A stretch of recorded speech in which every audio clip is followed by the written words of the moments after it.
Hi hello friends, welcome to Amlu's kitchen. ఈరోజు paneer gravy చేస్తున్నాను.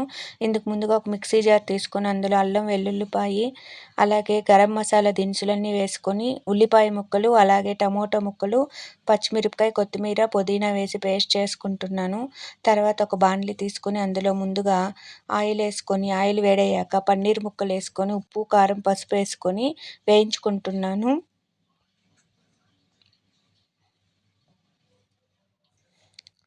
పన్నీర్ ముక్కల్ని కలుపుతూ వేయించుకోవాలి, లేదంటే అడుగంటిపోతాయి.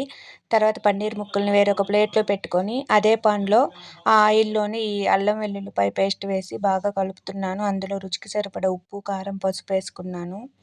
ఆయిల్ పైకొచ్చి బాగా వేగాక ఈ పేస్ట్లో ఈ ముందుగా వేయించుకున్న పన్నీర్ ముక్కల్ని వేస్తున్నాను. చాలా టేస్ట్గా ఉంటుంది. చపాతీ పరోటాల్లోకి రైస్లోకి కూడా బాగుంటుంది. ట్రై చేయండి.